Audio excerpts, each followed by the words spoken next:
What's up, everybody watching on a computer, smartphone, tablet, or TV? This is Andy, and welcome to my 2019 Summerslam prediction video. I will be also making predictions for NXT Takeover Toronto taking place the night before. So both events, we will have NXT Takeover Toronto at Scotiabank Arena, followed by the next night with Summerslam. So Takeover will be on Saturday the 10th. So you should be seeing this, of course, on Saturday. And we have SummerSlam the next night. So, let's get into the card. And one more quick note. I want to mention, Raw will be in Toronto the following night on the 12th. So let's get over to TakeOver. NXT side, of course. Right now, as I'm recording this, we have 5 confirmed matches. I'm going to add my own match to the card probably because I want to have some closure from what happened back on Wednesday for NXT. So, our main event was supposed to be Matt Riddle taking on Killian Dane, right? So, everyone's chanting bro with Matt. So, Matt's trying to come out. Riddle doesn't even get a chance to take off his flip-flops. And then Dane just comes out of nowhere, and pretty much, we know what happens. Matt was demolished by Dane, and I honestly think that there's a possibility that we could see another spot like we did with War Games, where Riddle wasn't supposed to be on the card, and then all of a sudden Riddle just comes on out, and maybe he gets redemption there. I don't know. Or probably in the next couple weeks there'll be a rematch on NXT TakeOver. But that doesn't happen. I'll just say Riddle gets revenge no matter what happens. So let's just get to the main 5 matches. So I figured I want to talk about this match first. So we have Candice LeRae, Johnny Gargano's wife, taking on Io Shirai, where Io has become a complete heel. A couple weeks ago, Io was facing Shayna Baszler for the NXT Women's Championship in a steel cage match. And what happened was Shayna won. Io snapped at Candice. And Io's like, I don't need friends anymore. I'm done. Let me do what I have to do on my own. So now we have this rivalry between Candice LeRae and Io Shirai. I want Candice to win just because this is a big match for her. And the way they portray Io Shirai, they have to make sure that she loses. So, your winner will be Candice LeRae, and we'll see what the future holds for Candice. But moving on, next up we have NXT Women's Championship as Shayna Baszler will take on Mia Yim. Where Mia has certainly deserved this opportunity, no question. It's just that Mia's been a wild, loose cannon, attacking everybody in the Performance Center, attacking everybody backstage and at Full Sail University. First of all, at the Performance Center, it's just unacceptable to even be doing that, but I guess William Regal still wants this match to happen. Shayna's been champion since October, so if Shayna makes it to October, it'll be a whole year since she beat, and this is going to sound funny enough, Kairi Sane back at Evolution. So it's been a whole year almost. I want to see Mia win. So, your new champion will be Mia Yim. Now, unfortunately, I'm sorry to say this, but I think this will be a shock the system night. And I'm going to go into my theory why this will be a shock the system night with the Undisputed Era. So first up, North American Championship. We have the Velveteen Dream, who should be on the main roster within a year or two. He's around my age, believe it or not. He's born in 1995. I looked him up. Taking on the Cruiserweight, Pete Dunne from NXT UK. And of course, Roderick Strong. Now, this is a triple threat match. Champion doesn't have to be pinned. Roderick's going to win. There's no question about that. And I'm sorry, Street Profits, Angelo Dawkins, and Montez Ford. You're going to lose to Kyle O'Reilly and Bobby Fish. And then, to wrap it all up, we have Johnny Gargano taking on Adam Cole, baby, for the third time. So the first match took place back at Takeover Brooklyn, which I believe that was it was Takeover New York, right, back before WrestleMania. Second time they both fought was at NXT 25. And I do apologize about that noise in the background. It's New York City. I can't control it. So they fought off back in June. Adam won. So here's stipulation. There's stipulation in this match. So you'll have a 2 out of 3 falls match for the NXT Championship. So Gargano and Cole picked a stipulation. First stipulation will be a street fight. And then the second fight will be a regular singles match. If there is a third fall, NXT General Manager William Regal will decide the final stipulation. So, no matter what, this will be the Undisputed Era's night, and we're all going to have to deal with this for a while with NXT. That Undisputed Era will be Wednesday nights on WWE Network, or the next day on Hulu, if you want to wait until Thursday. But that's how NXT is going to be. I think NXT will have a revolution with the Undisputed Era. So Kyle O'Reilly and Bobby Fish win the Tag Team Championships. Roderick Strong wins the North American title. And Adam Cole, baby, will retain the NXT Championship. Now, I don't know how it's going to end up, but no matter what, I see it happening. So now that we got the TakeOver card over with, which again will be taking place on Saturday, August 10th, we now move on to SummerSlam. And right now we have 10 matches confirmed on the card. So I just want to mention that if you are attending in Toronto, please make sure to get to Scotiabank Arena before 5 p.m. Eastern, because that's when the pre-show will be starting.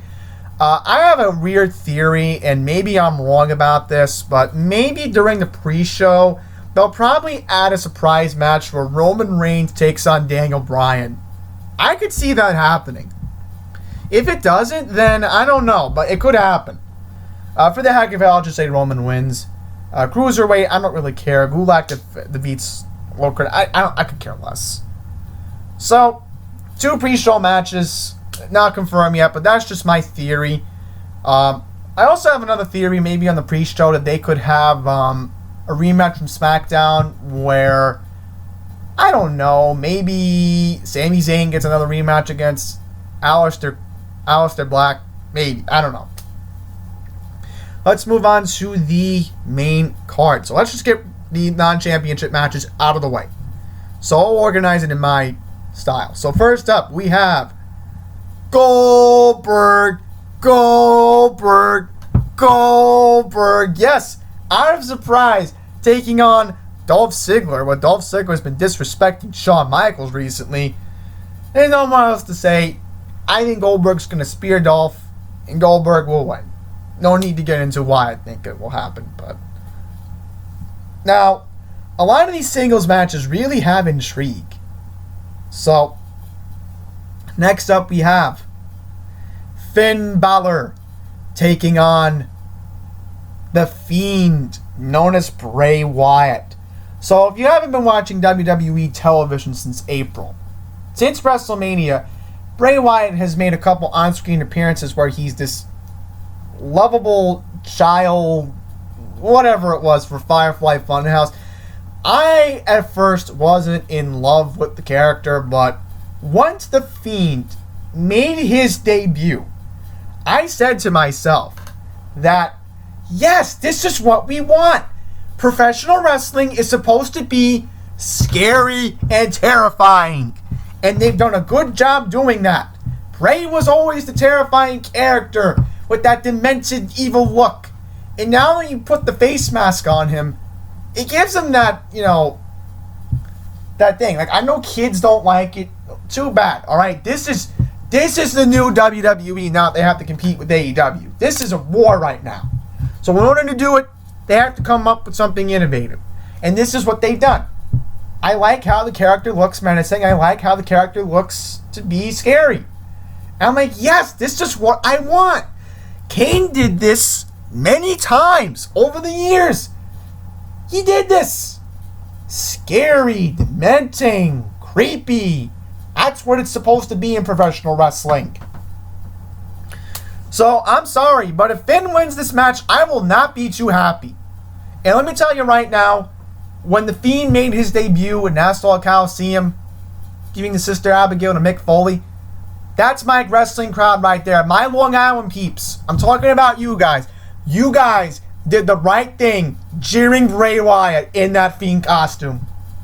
I'm telling you, Long Island wrestling fans, we are the smartest wrestling fans, if not one of the best in the whole country. Nobody else will debate that.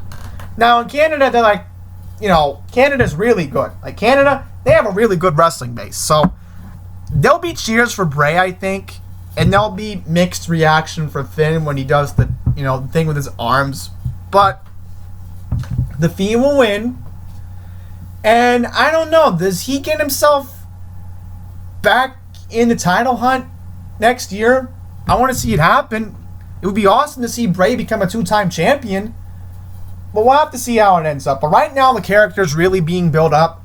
Okay, fine. There's the childlike thing for Bray, but Bray's like, oh, I found a way to control my craziness. Well, I want to see more of the Fiend more often.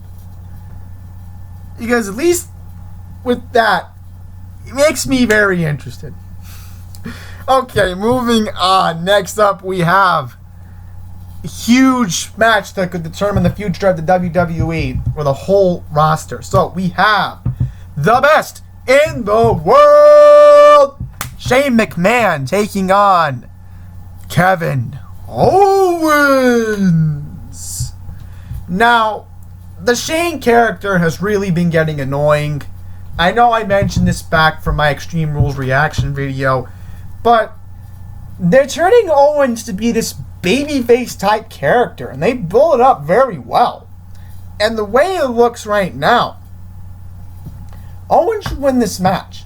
Now, if he loses, no matter what happens, he would be forced to quit WWE, which I hope not, because imagine if Owens goes to AEW and just shoves it up WWE's rear end. That could happen. Vince could have a whole stroke or a heart attack if that happens, if he loses a talent like Kevin Owens, who, by the way, Owens is very underappreciated in my book. Even as a heel, I like the Owens character, but right now, Owens has evolved, and I feel that if he loses this match, I will be upset, many people will be upset, and the whole culture around WWE will just be lost.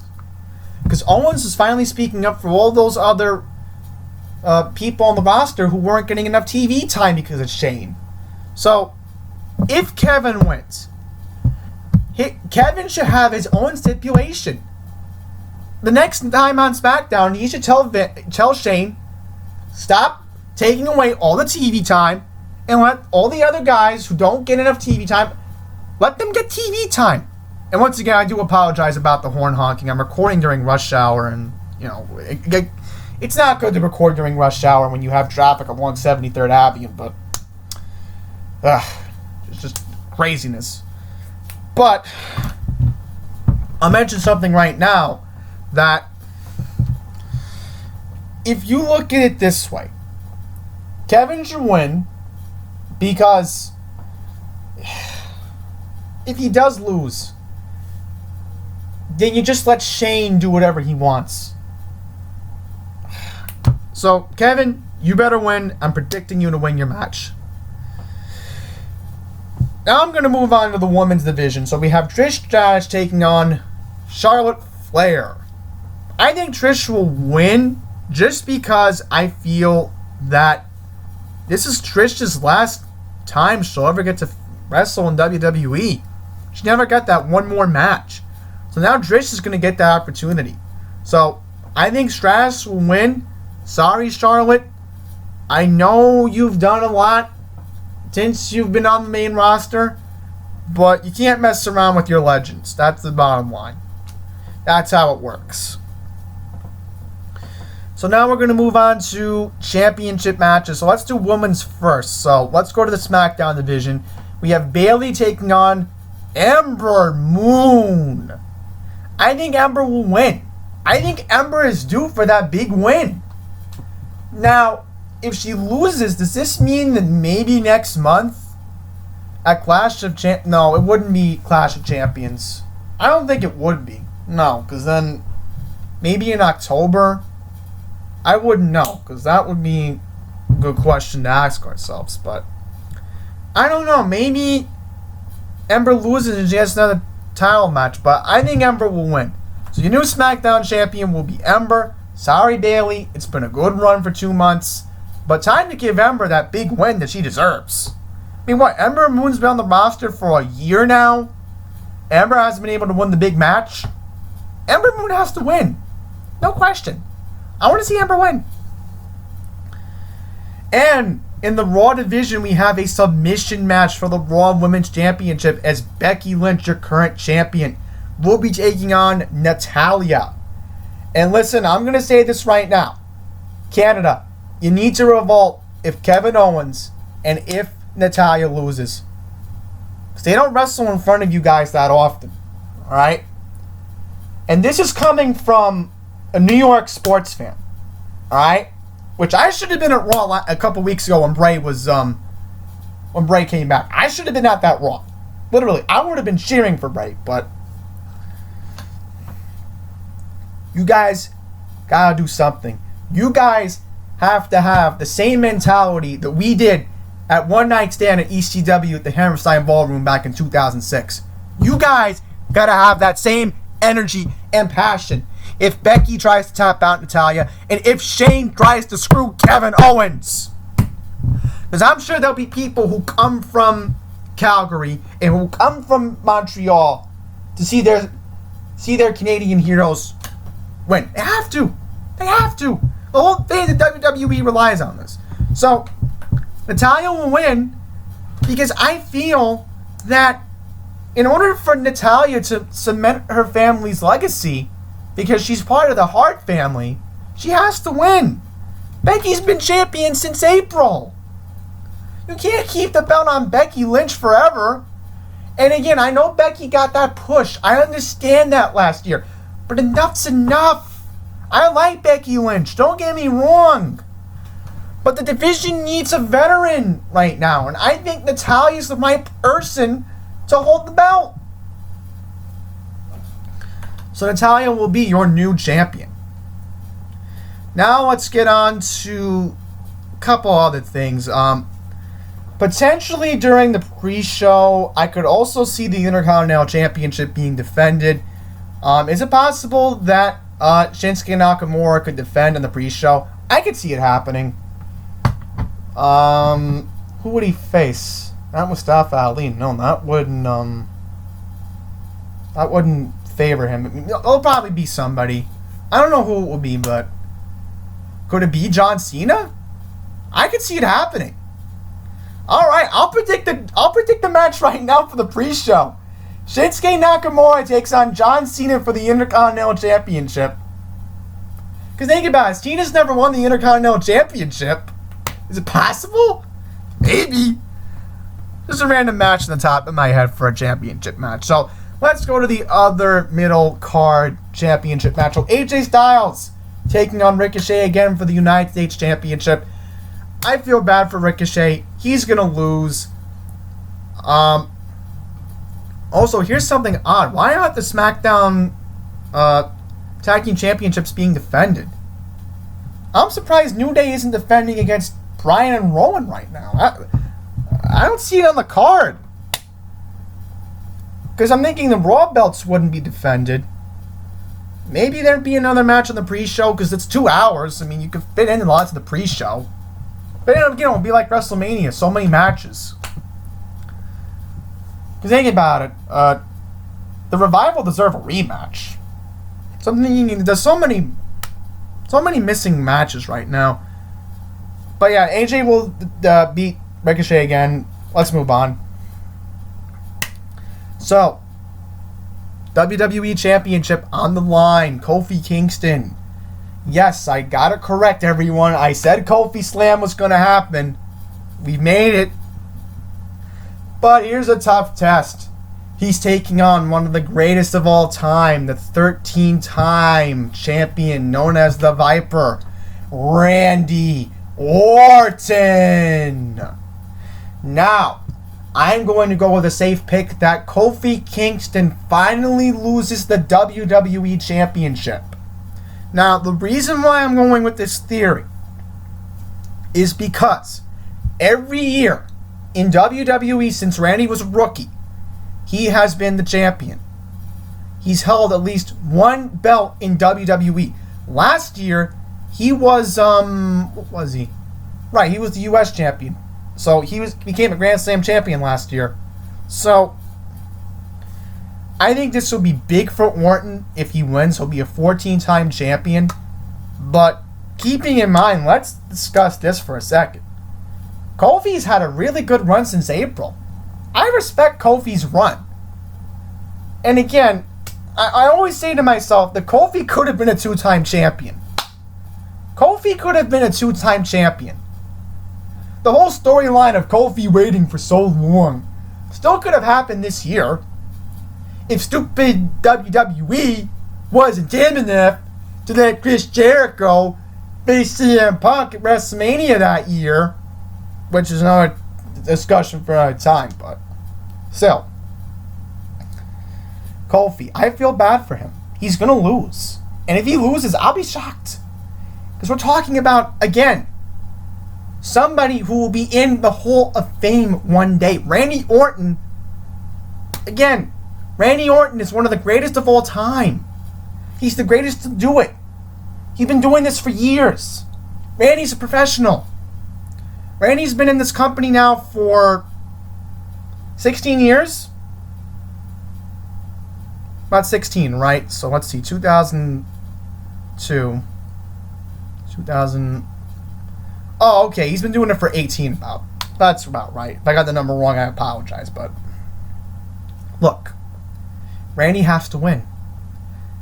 Even if he loses, it's like maybe he'll get another shot down the line, but your new WWE champion will be Randy Orton. And this is where I build up my theory for a rematch from SummerSlam 2016.